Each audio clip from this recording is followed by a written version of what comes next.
ये आपका part 1 video chapter का। पार्ट 1 वीडियो में आज हम लोग चैप्टर शुरू करने जा रहे हैं वृत्त यानी कि सर्कल। तो चलिए सबसे पहले सर्कल की परिभाषा देखते हैं। तो लिखे हुए हैं कि वृत्त एक तल के उन बिंदुओं का समूह होता है जो एक नियत बिंदु से अचल दूरी पर होते हैं। तो चलिए इसका फिगर देखिए, इसको आप वृत्त कहेंगे। ये क्या है? आपका वृत्त है। अब देखिए परिभाषा से इसको समझिए। वृत्त एक तल के उन बिंदुओं का समूह होता है। देखिए ये एक तल पर, इस पे बहुत सारे ऐसे बिंदु हैं, ये इस पे बहुत सारे बिंदु हैं, ऐसे इस पे बहुत सारे बिंदु हैं, ठीक है। ये जो बिंदु है एक नियत बिंदु से अचल दूरी पर होता है, यानी कि यहाँ से यहाँ तक की दूरी लीजिए, ठीक है। यहाँ से यहाँ तक की दूरी लीजिए, यहाँ से यहाँ तक की दूरी लीजिए। ये प्रत्येक दूरी जो है अचल है, ठीक है, अचल है यानी कि कांस्टेंट है। तो जो आप यहाँ पे नियत बिंदु ले रहे हैं ना, ये इस नियत बिंदु को वृत्त का केंद्र कहा जाता है। क्या कहते हैं? वृत्त का केंद्र, यानी कि अंग्रेजी में कहते हैं इसको सेंटर, वृत्त का सेंटर कहते हैं। और ये जो आप अचल दूरी देख रहे हैं, इस अचल दूरी को कहा जाता है वृत्त की त्रिज्या यानी कि रेडियस, ठीक है। और इसे हम लोग जनरली आर से डिनोट करते हैं, ठीक, समझिए। अब यहाँ लिख सकते हैं कि नियत बिंदु को वृत्त का केंद्र कहते हैं तथा अचल दूरी वृत्त की त्रिज्या कहलाती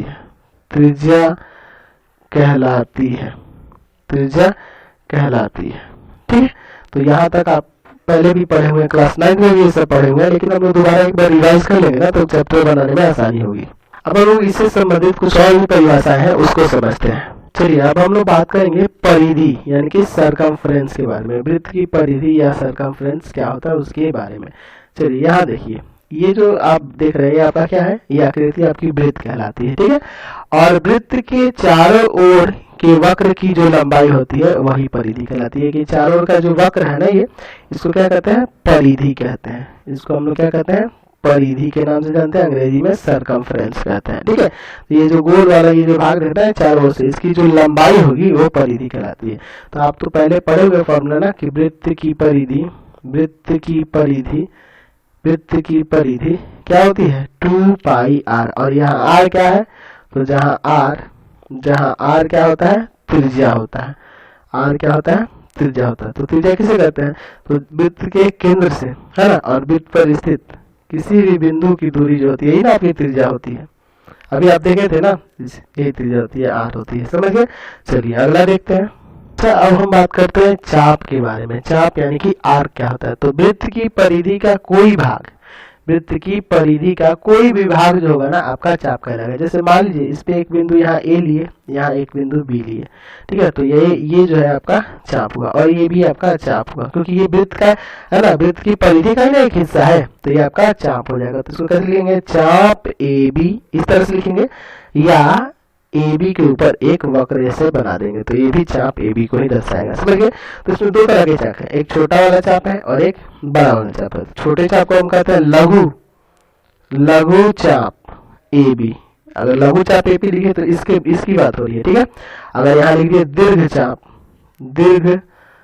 चाप ए बी, तो यहाँ इसका मीनिंग है ये वाला पूरा बड़ा वाला, समझ गए। चलिए आगे बढ़ते हैं हम लोग।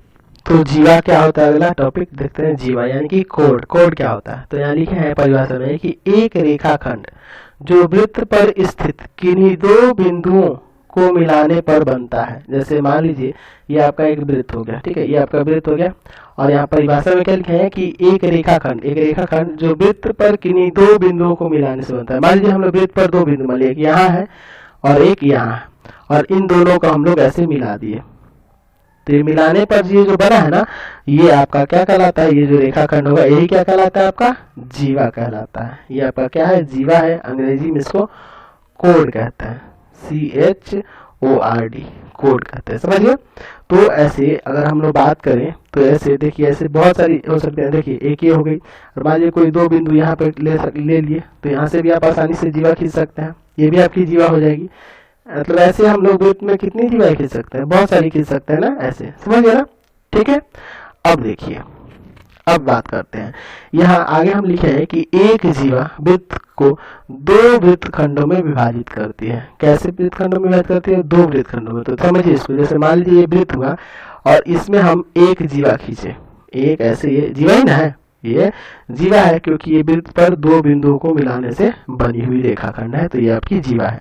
तो ये क्या बात लिखा है कि एक जीवा वृत्त को दो वृत्त खंडों में विभाजित करती है। अब आप सोचोगे सर ये वृत्त खंड क्या होता है, तो उसकी परिभाषा हम यहाँ लिख देते हैं। देखिए वृत्त खंड यानी कि सेगमेंट, ठीक है, वृत्त खंड यानी सेगमेंट।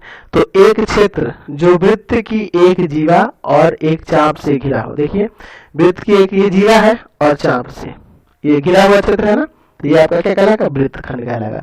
तो ये छोटा वाला जो है इसको कहेंगे लघु वृत्त खंड, लघु वृत्त खंड, लघु वृत्त खंड यानी कि minor segment, minor segment, minor segment. और यह भी देख लीजिए, ये भी तो जीवा और यहाँ आपके चाप से घिरा हुआ है, तो ये भी तो वृत्त खंड होगा ना। तो ये कैसा वृत्त खंड होगा? तो ये होगा दीर्घ वृत्त खंड, दीर्घ वृत्त खंड, दीर्घ वृत्त खंड, ठीक है, दीर्घ वृत्त खंड, ठीक है। अंग्रेजी में क्या कहेंगे? Major, major segment, major segment, ठीक है, मेजर सेगमेंट, सॉरी सेगमेंट, ठीक है, मेजर सेगमेंट के इसे नाम से जानते हैं, समझिए।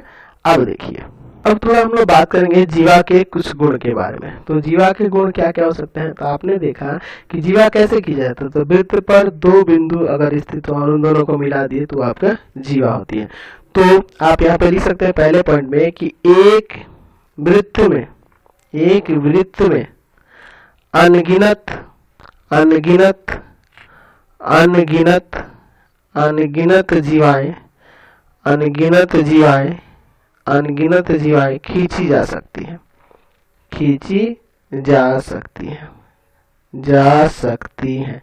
क्योंकि देख लीजिए आप इस पे ऐसे ऐसे बहुत सारे इस पे लाइन खींच सकते हैं कि नहीं, तो ये अनगिनत खींच सकते हैं, अनगिनत जीवा खींच सकते हैं। दूसरा, दूसरा पॉइंट कि एक वृत्त के, एक वृत्त के दो बिंदु से, दो बिंदु से एक और केवल, एक और केवल एक जीवा खींची जा सकती है, एक और केवल एक जीवा खींची जा सकती है।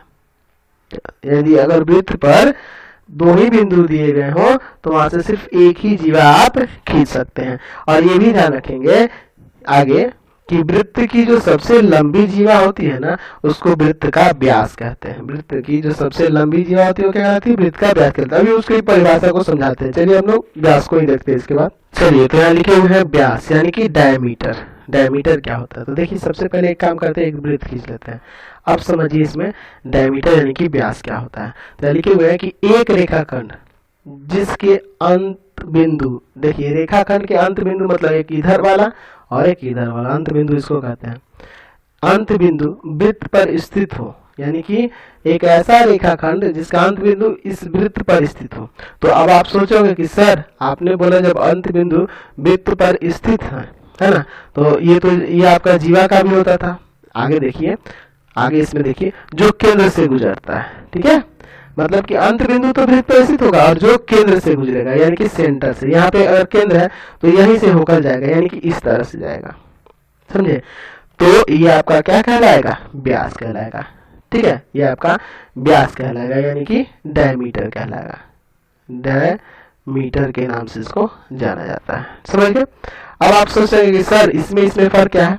तो देखिए आप जीवा को, है ना, जीवा जो है, जीवा आगे यहाँ देखेंगे, यहाँ लिखे हुए हैं कि आगे देखिए इसमें लिखे हुए हैं कि वृत्त के किन्हीं दो बिंदुओं के बीच की अधिकतम दूरी, ठीक है, ये सबसे अधिकतम दूरी है। या तो यहाँ ऐसे भी लिख सकते हैं कि यह वृत्त की सबसे बड़ी जीवा होती है। देखे ना, यहाँ वृत्त की सबसे बड़ी जीवा होती है। तो आपका व्यास क्या होता है? तो वृत्त की सबसे बड़ी जीवा, है ना, वृत्त की सबसे बड़ी जीवा को व्यास कहते हैं। ऐसे भी परिभाषा लिख सकते हैं कि वृत्त की सबसे बड़ी जीवा को व्यास कहते हैं, ठीक है। तो ये व्यास भी क्या है, एक प्रकार से आपकी जीवा ही है, लेकिन क्या प्रत्येक जीवा को व्यास कह सकते हैं? नहीं कह सकते, क्योंकि प्रत्येक जीवा केंद्र से नहीं गुजरती है। ठीक है, तो केंद्र से गुजरने वाली जो रेखा होगी ना, केंद्र से गुजरने वाली जो जीवा होगी वही आपका क्या कहलाती है? व्यास कहलाती है। और ये क्या होता है? त्रिज्या का 2 गुना होता है। यानी कि यहाँ से आप लिख सकते हैं कि व्यास जो होता है ना 2 गुना होता है किसका? त्रिज्या का। तो व्यास के लिए हम सिंबल यूज करते हैं डी और इसके लिए आर, तो डी बराबर 2r। समझिए। अब यहाँ पे कुछ बात करें व्यास से रिलेटेड, तो हम कह सकते हैं ऐसे कि वृत्त में अनगिनत अनगिनत अनगिनत अनगिनत व्यास खींचे जा सकते हैं। अनगिनत व्यास खींचे जा सकते हैं। अनगिनत व्यास खींचे जा सकते हैं। कैसे? तो ऐसे देखिए ना, वृत्त के केंद्र से होकर जाने वाला ऐसे बहुत सारी हो जाएंगे ना, देख लीजिए हो जाएगी कि नहीं? चलिए, तो ये सब क्या होता है? तो वृत्त से अनगिनत व्यास खींचे जा सकते हैं, ये आप ध्यान रखेंगे। समझ गए? चलिए अगला हम लोग बात करते हैं त्रिज्या खंड, यानी कि सेक्टर क्या होता है। चलिए सबसे पहले एक तो वृत्त बना लेते हैं। ये आपका वृत्त हो गया। अब यहाँ लिखे हैं यहाँ पर परिभाषा इसकी, किन्हीं 2 त्रिज्याओं के बीच एक चाप से घिरा क्षेत्र आपका क्या कहलाता है? त्रिज्या खंड। तो देखिए ये वृत्त का केंद्र हो गया, इसमें हम लोग 2 त्रिज्या खींच देते हैं। देखिए एक ये त्रिज्या हो गया और एक यहाँ त्रिज्या हो गया। तो यहाँ देखिए इन 2 त्रिज्याओं और इस चाप से घिरा हुआ क्षेत्र ये है ना, इसका नाम देते हैं OAB। ठीक है ना, ये आपका एक क्षेत्र है ना, घिरा हुआ क्षेत्र, 2 त्रिज्या और एक चाप से, तो इसी को क्या कहते हैं? त्रिज्या खंड कहते हैं। तो ये जो छोटा है इसको लघु त्रिज्या खंड और ये जो बड़ा है इसको दीर्घ त्रिज्या खंड। इसको कहेंगे लघु त्रिज्या खंड। लघु त्रिज्या खंड यानी कि माइनर सेक्टर। Minor sector. और इसको क्या कहते हैं? मेजर सेक्टर, यानी कि दीर्घ त्रिज्या खंड।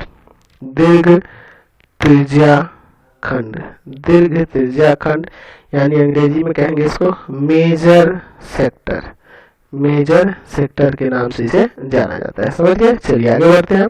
चलिए अगला हम लोग बात करते हैं छेदन रेखा या छेदिका, अंग्रेजी में सेकंड। देखो छेदन रेखा या इसको छेदक रेखा भी कहा जाता है। ठीक है, इसको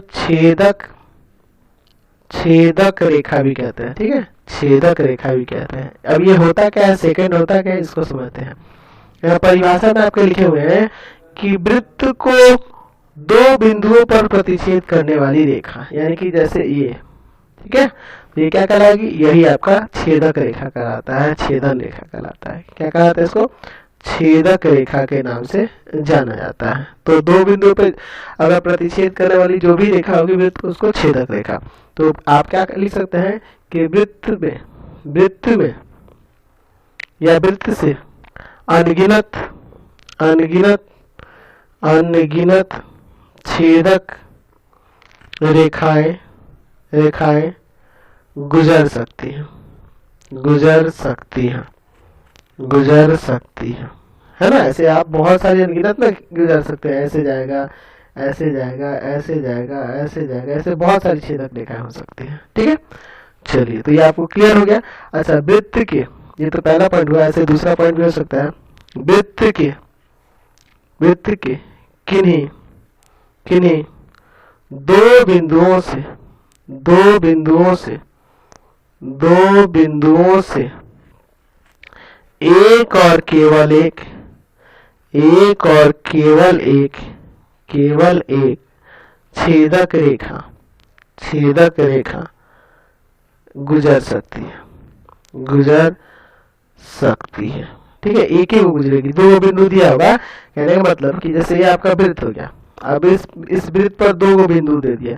मान लिया एक बिंदु यहाँ है, एक बिंदु यहाँ है, तो यहाँ से सिर्फ एक ही ना छेदक रेखा जाएगी, एक से अधिक नहीं जा सकती। इन दोनों बिंदु से होकर जाने वाली सिर्फ एक ही को छेदक रेखा होगी, एक से अधिक नहीं हो सकती है। समझ गए? चलिए आगे बढ़ते हैं हम लोग।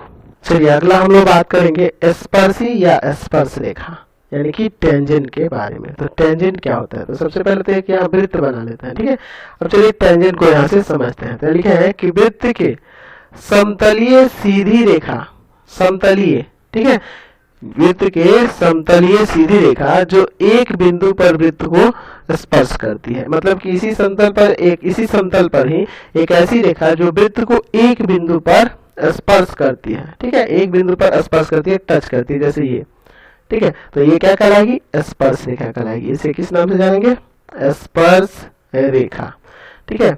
तो ऐसी रेखा जो वृत्त को एक बिंदु पर ही सिर्फ स्पर्श करती है उसे स्पर्श रेखा कहते हैं, और जिस बिंदु पर स्पर्श करती है इस बिंदु का नाम होता है स्पर्श बिंदु। स्पर्श बिंदु के नाम से इसे जाना जाता है, स्पर्श बिंदु। अंग्रेजी में कहेंगे point of contact, point of contact, ठीक है, पॉइंट ऑफ कांटेक्ट के नाम से जाना जाता है इसको, ठीक है। तो यहाँ इसकी परिभाषा इस तरह से लिख सकते हैं कि स्पर्श रेखा और वृत्त के उभयनिष्ठ बिंदु को स्पर्श बिंदु यानी पॉइंट ऑफ कांटेक्ट कहते हैं। देखिए ये स्पर्श रेखा है और इस वृत्त के दोनों के उभयनिष्ठ बिंदु यही ना है, तो इसको क्या कहते हैं, स्पर्श बिंदु यानी कि पॉइंट ऑफ कांटेक्ट कहा जाता है, ठीक है। तो आप याद रखेंगे इसमें भी कुछ पॉइंट की वृत्त से या वृत्त पर अनगिनत स्पर्श रेखा खींची जा सकती है,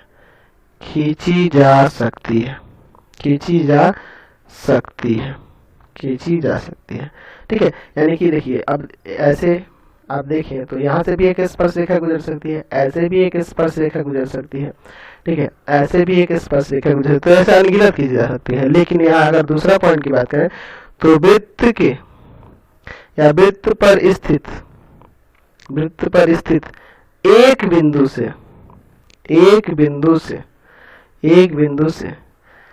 एक और केवल एक स्पर्श रेखा खींची जा सकती है,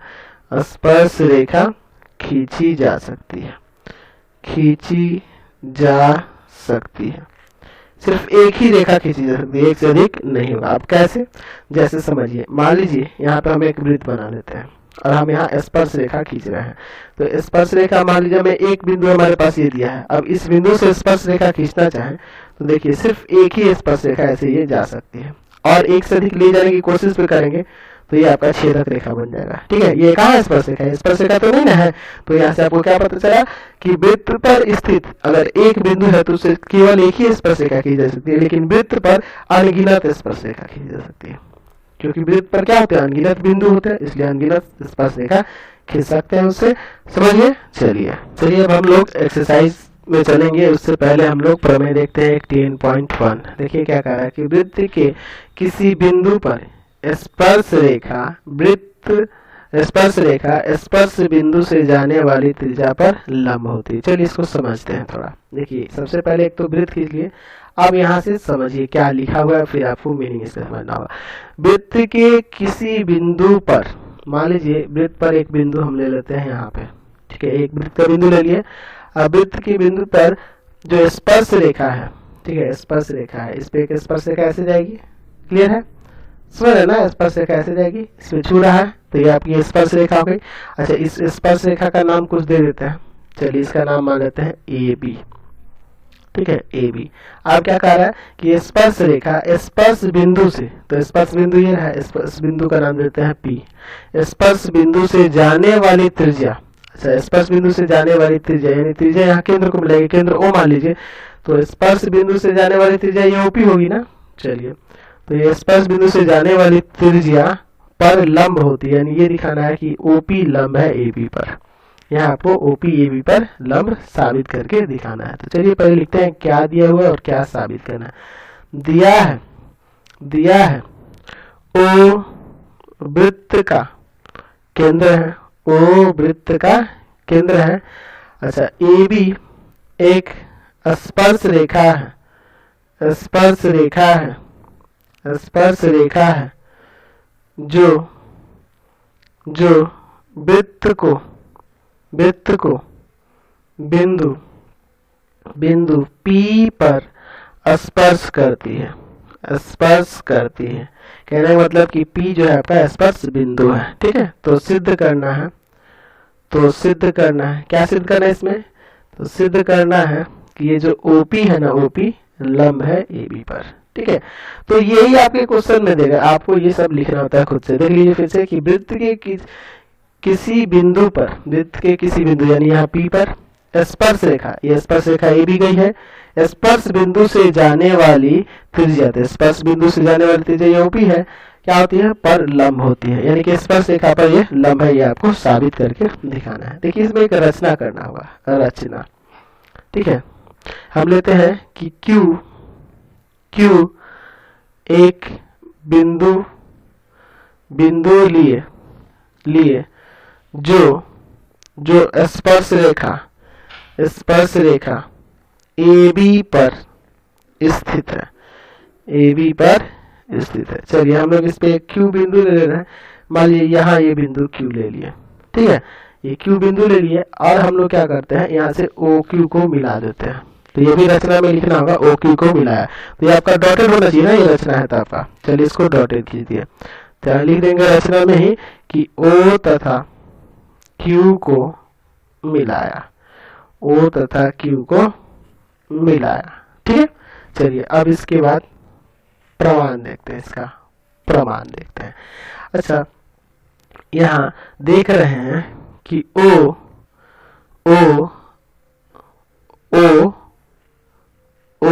वृत्त का केंद्र है तथा Q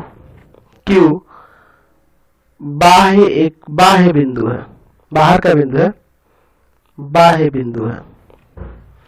अतः OQ त्रिज्या OP से बड़ा होगा, OP से बड़ा होगा। समझ रहे ना बात को, जब ये बाहर का बिंदु है Q बाहर का बिंदु है, तो ये OQ जो होगा OP से बड़ा होगा ना, त्रिज्या OP से बड़ा होगा। क्यों? क्योंकि ये बाहर का बिंदु है, तो इसकी लंबाई जो होगी इससे बड़ी होगी, जाहिर सी बात है। तो यहाँ से आप लिख सकते हैं कि OQ बड़ा है OP से, OQ बड़ा है OP से। तो आप क्लास 9th में पढ़े हुए हैं, याद है आपको, कि जैसे कोई रेखा होती है और रेखा के बाह्य बिंदु से जब हम लोग उस पे रेखा खींचते हैं, बहुत सारी रेखाएं खींचते हैं, तो उसमें जो सबसे छोटी रेखा होती है ना, वही क्या होती है, उस पर लंब होती है। जो सबसे छोटी रेखा क्या होती है, वो लंब होती है। तो यहाँ लिखेंगे कि किसी बिंदु से किसी रेखा पर खींची गई रेखाओं में सबसे छोटी रेखा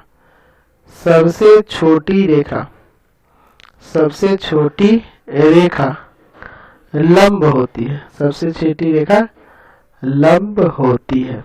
सबसे छोटी रेखा क्या होती है, लंब होती है। तो इसमें सबसे छोटी रेखा OP दिख रहा है ना, क्योंकि ये सबसे छोटा OP होगा, क्योंकि देखिए यहाँ से यहाँ खींचिए, यहाँ खींचिए, सब बाहर बिंदु ही आएंगे, यही एक है ना वृत्त पर स्थित बिंदु आएगा, यानी कि ये जो है सबसे छोटी रेखा, ये जो OP लंब हो जाएगा किस पे, AB पर। यहाँ से ये आपका ये प्रमाणित हो गया। तो बहुत ही सिंपल था ये प्रमेय। चलते आगे बढ़ते हम लोग। चलिए देखिए प्रश्नावली 10.1। चलिए बहुत ही सिंपल सा एक्सरसाइज है। कह रहा है एक वृत्त की कितनी स्पर्श रेखाएं हो सकती है, तो अनंत हो सकती है, अनगिनत हो सकती है, अनगिनत हो सकती है। एक वृत्त की कितनी स्पर्श रेखाएं हो सकती है, तो अनगिनत, ठीक है, इसको आप लिख लीजिएगा अनगिनत, यानी अनेक लिख सकते हैं, अनगिनत अनेक, है ना। चलिए अगला क्वेश्चन नंबर 2 कह रहा है रिक्त स्थानों की पूर्ति करें। कह रहा है किसी वृत्त की स्पर्श रेखा उसे खाली स्थान बिंदुओं पर प्रतिच्छेद करते हैं, तो कितने बिंदु पर प्रतिच्छेद करते हैं, एक बिंदु पर, है ना। स्पर्श रेखा आपको पता था ना कि वृत्त की स्पर्श रेखा जो होती है सिर्फ एक बिंदु पर प्रतिच्छेद करती है, स्पर्श करती है, ठीक है। अगला है 2 नंबर की वृत्त को 2 बिंदुओं पर प्रतिच्छेद करने वाली रेखा को क्या कहते हैं, तो छेदक रेखा, याद है आपको, छेदक रेखा कहा जाता है। सब आपको याद आ जा रहा होगा जो पढ़ाए हैं। एक वृत्त की खाली स्थान समांतर रेखाएं हो सकती है। देखिए ये आपको नहीं बताया था, इसको आप देख लीजिए। यहाँ देखिए ये वृत्त है, ठीक है, और इस वृत्त पे कितनी समांतर रेखाएं हो सकती है, एक वृत्त की खाली स्थान समांतर रेखाएं हो सकती है। तो यहाँ ध्यान रखेंगे एक वृत्त की 2 समांतर रेखाएं हो सकती है। कैसे, जैसे देखिए मान लीजिए एक रेखा यहाँ से खींचे है, ठीक है, और दूसरी रेखा कहाँ से खींचे हैं, यहाँ से खींचती है, तो ये 2 समांतर रेखाएं हो जाएंगी। यहाँ पे भर देंगे 2, एक वृत्त की दो समांतर रेखाएं हो सकती है। देखिए 4 नंबर का है कि वृत्त तथा उसकी स्पर्श रेखा के उभयनिष्ठ बिंदु को क्या कहते हैं? तो हम लोग आपको याद ही है, स्पर्श बिंदु कहा जाता है। स्पर्श बिंदु के नाम से इसे जानते हैं, पॉइंट ऑफ कांटेक्ट के नाम से इसे जानते हैं। चलिए अगला क्वेश्चन देखिए, 3 नंबर क्वेश्चन में कह रहा है कि 5 सेंटीमीटर त्रिज्या वाले एक वृत्त के बिंदु P पर स्पर्श रेखा PQ केंद्र O से जाने वाली एक रेखा से बिंदु Q पर इस प्रकार मिलती है कि OQ बराबर 12 सेंटीमीटर और PQ की लंबाई आपको ज्ञात करनी है। चलिए तो पहले इसका फिगर बना लेते हैं। देखिए आपका क्वेश्चन में कह रहा है, जैसे एक पहले वृत्त खींच दीजिए, ठीक है, ये आपका वृत्त हो गया, ठीक।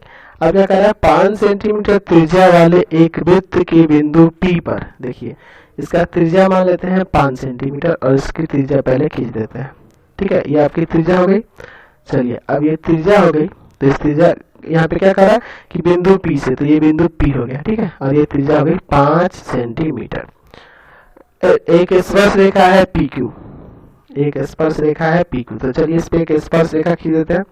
ये आपका स्पर्श रेखा हो गया PQ, ठीक है, तो यहाँ पे P है तो इधर Q बिंदु होगा। चलिए अब क्या कह रहा है, PQ केंद्र O से जाने वाली एक रेखा से बिंदु Q पर इस प्रकार मिलती है कि OQ 12 सेंटीमीटर है। अच्छा, यहाँ से इसको मिला दीजिए, इसका केंद्र क्या लिखेंगे, O लिखेंगे, इसका केंद्र क्या है, O है। यही कह रहे हैं यहाँ पे कि स्पर्श रेखा जो PQ है केंद्र O से जाने वाली एक रेखा बिंदु Q से इस प्रकार मिलती है कि OQ कितना है, 12 सेंटीमीटर, ठीक है। तो आपको PQ की लंबाई निकालनी है, ठीक है, PQ की लंबाई निकालनी। तो आपको यहाँ पे ये आपको पता तो है ना, ये OP लंब होगा OQ में, OP लंब होगा यहाँ किस पे, PQ पर। OP जो होगा ये लंब होगा PQ पे, क्योंकि ये स्पर्श रेखा है और स्पर्श बिंदु पर खींची गई त्रिज्या जो होती है क्या होती है, लंब होती है। तो पाइथागोरस लगाएंगे PQ निकाल के लिए, तो PQ बराबर क्या हो जाएगा, तो रूट अंडर OQ का स्क्वायर माइनस में आपका OP का स्क्वायर, ठीक है। तो OQ कितना है, तो यह है 12, तो 12 का स्क्वायर माइनस 5 का स्क्वायर, तो 12 का स्क्वायर हो जाएगा 144 और 5 का स्क्वायर हो जाएगा 25, यहाँ घटा दिए, रूट अंडर 119 सेंटीमीटर आपका आ जाएगा। समझ गए। चलते हैं अगले क्वेश्चन पे। चलिए क्वेश्चन नंबर 4 देखिए, इसका कंस्ट्रक्शन करना है या आसानी से कर लेंगे, रचना करना है। कह रहा है कि एक वृत्त खींचिए, एक वृत्त खींच दीजिएगा किसी भी त्रिज्या का, ठीक है, और दो एक दी गई रेखा के समांतर दो ऐसी रेखा खींचिए, दो एक दी गई रेखा के समांतर ऐसी रेखा खींचिए जिनमें से एक स्पर्श रेखा और दूसरी छेदक रेखा है। मान लीजिए आपके पास एक रेखा ऐसे ये दी गई है, ठीक है, कहीं से भी मान लीजिए, यहाँ से स्पर्श रेखा मान लीजिए, चाहे कहीं से छेदक रेखा ही मान लीजिए, ठीक है, कोई भी एक रेखा मान लेते हैं, और इसके ऐसी दो रेखा खींचती हैं जो इसके समांतर हो। तो एक रेखा ऐसे इसके समांतर ले लीजिए ऐसे, तो ये आपकी छेदक रेखा हो जाएगी, ठीक है, ये एक ऐसे समांतर लीजिए और एक ऐसे ले लीजिए, ठीक है, एक आप क्या कर लीजिए, स्पर्श रेखा ले लीजिए और एक छेदक रेखा ले लीजिए, ठीक है। तो यहाँ देख रहे हैं फिगर हो गया, वृत्त हो गया, ये आपका क्या हो गया, स्पर्श रेखा हो गया, स्पर्श रेखा हो गया, और ये आपकी क्या हो गई, छेदक रेखा हो गई, छेदक रेखा हो गई, और ये आपके पास दी गई रेखा है, दी गई रेखा है। समझ गए। तो एक दी हुई रेखा के समांतर दो रेखाएं खींचनी थी, जो एक स्पर्श रेखा और एक छेदक रेखा। तो इसको रचना से, कंस्ट्रक्शन से आप आसानी से बना सकते हैं प्रकार वगैरह का यूज करके, ठीक है। तो ये आपका एक्सरसाइज खत्म हो गया। तो इस वीडियो को यहीं पे एंड कर देते हैं। प्लीज आप चैनल को